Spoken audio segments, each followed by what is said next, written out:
to today's Grace for Today. It's really good to be with you. And today we're going to think about a fantastic story from the Old Testament, one of my favourite, from the book of 2 Kings. And the title for today's thought is More With Us Than Against Us. But before we think about that, I'd really encourage you that if you've been enjoying these episodes of Grace for Today or the other material that we've been producing here at Exchange Church Belfast, that you subscribe to our YouTube channel. Switch on notifications by clicking on the bell icon in YouTube. Also follow us on Facebook. Share this material because it's really great and it will impact this world for Christ.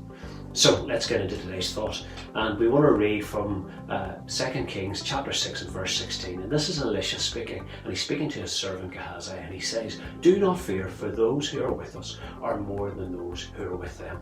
Now, just to give you context in this, Elisha was living in a village called Dothan, and the Syrian king, he decided that he wanted to take the opportunity to try and capture Elisha, so he surrounded his house, and it says that all of the hills around he surrounded with chariots and with horses, and he was going to make sure that he could capture Elisha. And then in the morning, Elisha's servant Gehazi, he got up, it says he sort of drew back the shutters, looked outside, and he saw that they were completely surrounded by the Syrian army. And he called to Elisha and he says, alas, my master, what are we going to do? Now, think about that for a minute. Have you been in a situation where you have felt like, what am I going to do? I'm surrounded by all this stuff. I'm hemmed in on every side. And you give way to fear, you're unsure what's going to happen. And Elisha's response is just fantastic. And in verse 16 that we read, he said, "Don't be afraid, for those who are with us are more than those who are with them." Now, Gehazi is looking at it and saying, well, there's just the two of us, and he's looking around and seeing himself surrounded by the Syrian army. Can you imagine how Gehazi felt? There was no sense of what Elisha was saying, there was nothing. He thought, what's happening? And it's a fantastic part then in verse 17. What Elisha does, he makes a really simple prayer, and he says, "Lord, I pray, open his eyes that he may see."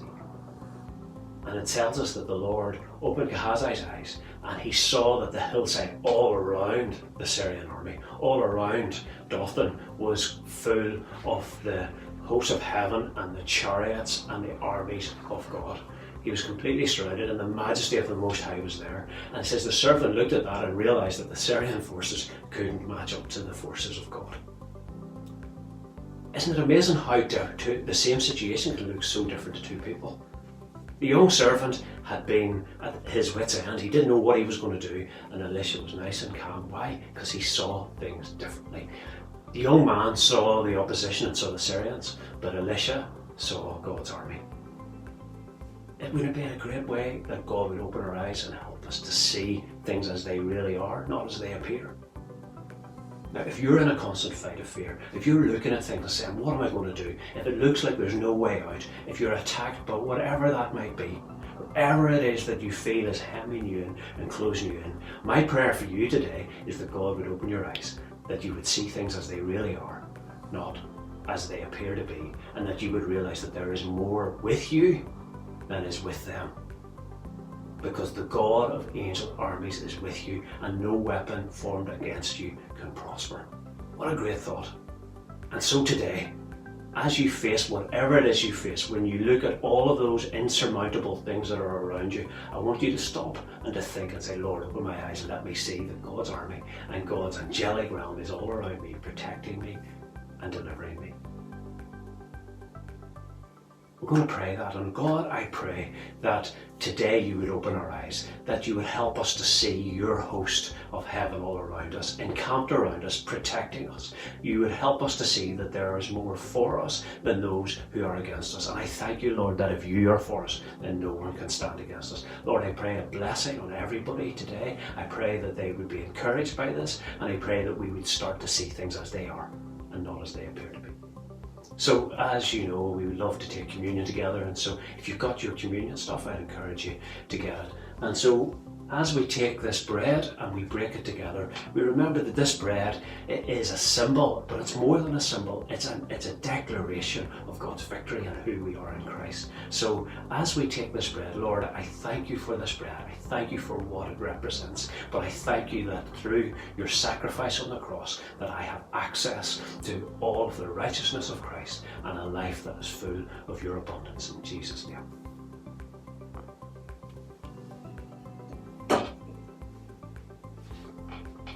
And as we take this juice, we remember that as Christ's blood cleanses us from all sins, that before him we are perfectly righteous, and in him we find full restoration and life and hope and fullness. And so God, I thank you for this blood that was shed for us. I thank you that in it I am part of your family. I thank you that nothing can stand against me because you are for me. In Jesus' name.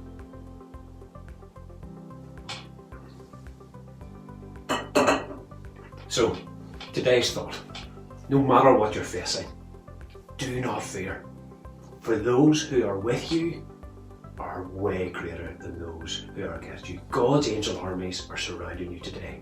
Be blessed and encouraged and know that God is for you, so no one can stand against you. Be blessed in Jesus' name.